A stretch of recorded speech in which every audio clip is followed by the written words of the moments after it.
High বন্ধুরা, সবাই কেমন আছো? আশা করি তোমরা সবাই খুবই ভালো আছো, আর আমরাও ভালো আছি। দেখো, আমি এখন মুসুরির ডাল করে নিয়েছি এখানে, আর করে নিয়েছি লোটে মাছ। লোটে মাছ হচ্ছে আমার খুব প্রিয়, ভালো লাগে লোটে মাছের ঝুড়ো ঝাল সবই। তোমাদের কার কার ভাল লাগে প্লিজ কমেন্টে জানিও।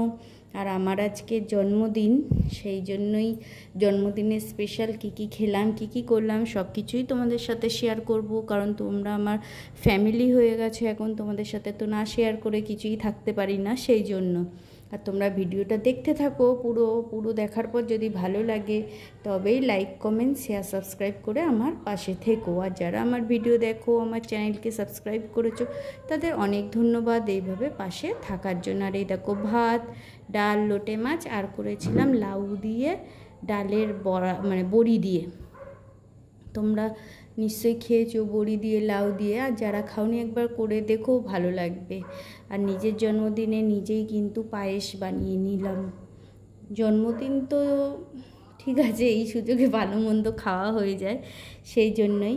মা সবসময়, নালে মা ওইখানে মিস করে, বলে যে তুই আয় পায়েস করে খাওয়াবো। আমি বললাম পায়েস করে খাবার জন্য আবার যাব অত কষ্ট করে? ঠিক আছে, আমি বাড়িতে নিজেই বানিয়ে নেবো। মাদের মন তো সবসময়, তার বাচ্চারা যতই বড় হয়ে যাক তবু ভাবে যে নিজের হাতে করে খাওয়াতে পারলে খুবই ভালো হয়, সেই জন্যই মা বলে। আর আমি দেখো এখানে পায়েস করে নিচ্ছি, হয়েই এসেছে। আর বরের সবাই আমাকে শুভ জন্মদিন বলো, আজকে আমার হ্যাপি বার্থডে। আর আমার বর দেখো এই কেকটা নিয়ে এসছে, চলো তোমাদের দেখাবো কেকটা কী কেক নিয়েছে। অফিস ছিল, মেয়ের স্কুল ছিল আর পরীক্ষা চলছে, ওই জন্যই কিন্তু আমি আর বেশি কিছু করিনি। কারণ বেশি কিছু যদি খাওয়া দাওয়া হয় বা বাইরে গিয়ে খাওয়া দাওয়া করি, তাহলে মেয়ের শরীর খারাপ হয়ে যায়। ওর পরীক্ষা আছে, সেই জন্য পরীক্ষার সময় আমরা একটু হালকা পাতলাই খাওয়া মানে ব্যবস্থা করি, সেই জন্যই ঘরোয়াভাবে করলাম। কিন্তু যাই হোক, লোটে মাছ আমার খুব প্রিয়, তার জন্য কোনো চাপ নেই। আর আমার তো আলু সিদ্ধ ডাল ভাত হলেও হয়ে যায়, এত ভালো লাগে। আর দেখো এখানে বর কেকটা নিয়ে এসেছে। আর জন্মদিন ছিল কিন্তু 19 তারিখ, সেপ্টেম্বরের 19। বাট দিতে দিতে অনেক দেরি হয়ে গেল, কারণ ইবুসোনার পরীক্ষা হচ্ছে, সেইভাবে আমি ভিডিও বানাতে পারছি না। এখন পরীক্ষাটা শেষের পর্যায়ে, তাই এখন ভিডিওটা বানাচ্ছি। তোমরা দেখো, দেরিতে হলেও কিন্তু দিলাম, তার জন্য তোমরা রাগ করো না। আবার দেখো, আমি একটা প্যাকেটও কাটতে পারছি না, এই কেক কাটার ছুরি দিয়ে প্যাকেট কাটার চেষ্টা করছি। আর আমার মধ্যে একদমই ধৈর্য নেই, দেখো তোমরা দেখলেই বুঝতে পারবে। একটুতেই মানে যেমন তেমন করে করতে পারলেই হলো। যাক গিয়ে আমি কেটে ফেলেছি। আর দেখো, চকলেট কেক এনেছে, কারণ চকলেট কেক খেতে আমার খুবই ভালো লাগে। বর বলেও নি, অফিস যাওয়ার আগে কেকটা নিয়ে এসে রেখে গেছে। আর ওর স্কুটির চাকা লিক হয়ে গেছিলো, আমরা তো ভেবেছি ও চাকা ঠিক করাতে গেছে, তারপর দেখি মা এসেছে এই কেকটা রেখে গেছে। কেন, অফিসে গেলে অনেক রাত হয় ফিরতে, আর সেদিন ফিরেছেও অনেক রাত, 11টা বেজে গেছে বাড়ি আসতে আসতে ওর, সেই জন্য কিন্তু কেক কাটতে কাটতে অনেক দেরি হয়ে গেছে। এখন এখানে আমি আর ইবুসোনা একটু ঢং করে নিচ্ছি। ইবুসোনাকে আমি লিপস্টিক পরতে বারণ করেছি বলেও একটু রেগে গেছে, কারণ বাচ্চাদের তো ডেলি লিপস্টিক পরলে ভাল লাগে না না। আর আমরা তো বড় হয়ে গেছি, আমাদের আর কি, ছোটোবেলায় কিন্তু আমাদেরও পরতে দিত না আমাদের বাবা মা। এখন বড় হয়ে গেছি তাই প্রত্যেক দিন করি, কিন্তু আমাদেরও হয়তো পড়া উচিত না।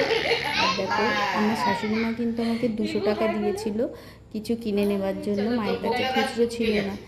আর বর কি গিফট করলো সেটাও তোমাদের দেখাবো, তার জন্য কিন্তু পুরো ভিডিওটা দেখতে হবে। Happy birthday to you, happy birthday to you. এমন জায়গায় দিয়েছে, এটার জন্য দেখা যাচ্ছে। Happy birthday happy birthday, happy birthday, happy birthday to you.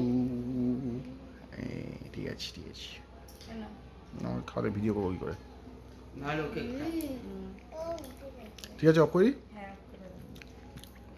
বর কিন্তু কেকটা এনেছিল, এনে অফিস গেছে, তোমরা তো জানো, কিন্তু এসেছে অনেক রাত হয়ে গেছে, 11টার পর। তারপরেই কেক কেটেছি, তারপর কেক কেটে পায়েস খেয়ে ডিনার আমাদের কমপ্লিট করলাম, কেক আর পায়েসে। তারপর ঘুমিয়ে পড়লাম। আর কী কী গিফট পেয়েছি, আরও করেছি অনেক কিছু, সেইটা কিন্তু দেখার জন্য পুরো লাস্ট অবধি দেখতে হবে। আর আগেই বলে দিয়েছি, মা মানে আমার শাশুড়ি মা আমাকে 200 টাকা দিয়েছে কিছু কিনে নেবার জন্য। আর এই দেখো এই সুন্দর ব্যাগটা আমার বর আমায় দিয়েছে জন্মদিন উপলক্ষে, দেখতেই পাচ্ছ তোমরা। ব্যাগটা কিন্তু খুব সুন্দর, আর ভেতরে অনেক জায়গা আছে, অনেকগুলো পকেট আছে। তারপরে দেখো আমার বর আবার স্পেশাল আবার 3টে কেক এনেছে, আরও ব্ল্যাক ফরেস্ট 2টো আর রেড ভেলভেট। তা এইগুলোও পরের দিন খেয়েছি, একসাথে তো অত খাওয়া যায় না, সেই জন্য। আর দেখো আমার একটা দিদি, সেও আমাকে কি গিফট করেছে সেটাও দেখো, হাউস কোট গিফট করেছে। খুব সুন্দর হয়েছে না বলো তোমরা? কালারটাও কিন্তু খুব সুন্দর, জানে আমি হাউস কোট পরি বেশিরভাগ সময়, ভালোবাসি, তার জন্য আমাকে হাউস কোটটা গিফট করেছে। খুব সুন্দর হয়েছে না বলো? আর দেখো এটা হচ্ছে 3-4 দিন পর, এটা হচ্ছে রবিবারের দিন। আমরা এখন আমাদের নিউ ব্যারাকপুরে একটা রেস্টুরেন্ট, সেখানে এসেছি। এটা কিন্তু অনেক পুরানো রেস্টুরেন্ট, অনেক বড়, মানে সেরকমও বড় নয়, কিন্তু খুব ভালো খাওয়া দাওয়ার, খুব সুন্দর। এইটা হচ্ছে নিউ ব্যারাকপুরের বড় রেস্টুরেন্ট। যদি নিউ ব্যারাকপুরে বলো এটা বড়, আর এটা হচ্ছে পুরানো রেস্টুরেন্ট। এখন অনেক রেস্টুরেন্ট হয়েছে, কিন্তু এই রেস্টুরেন্টের মতো এত সুন্দর খাবার দাবার অন্য রেস্টুরেন্টে আমরা পাই না, পাওয়া যায় না। আর আমার না বাইরে দিয়ে ভিডিওটা করা হয়নি, আমি এই ঢুকে এখানে করেছি, পরে আর কমপ্লিটও করা হয়নি। ভেবেছিলাম বেরিয়ে ভিডিও করে দেখাবো বাইরেটা কীরকম কী, বাট আমি করতে ভুলে গেছি। এই যে আমার বর আর আমার মেয়ে হাই হ্যালো সব করে নিচ্ছে এখানে। খুব সুন্দর কিন্তু এই রেস্টুরেন্টের খাবার দাবারগুলো হয়। আর এই রেস্টুরেন্টটার নাম হচ্ছে চপস্টিক। যারা নিউ ব্যারাকপুরে থাকে তারা কিন্তু জানবে, চপস্টিকের নাম জানে না কেউ নেই, মানে নিউ ব্যারাকপুরে কেউ নেই। আমরা নিয়ে নিয়েছিলাম ফিশ ফ্রাই, আর নিয়েছি একটা এগ চিকেন মোগলাই। ব্যাস, এখানেই আমার জন্মদিন কমপ্লিট। সবাই ভালো থেকো।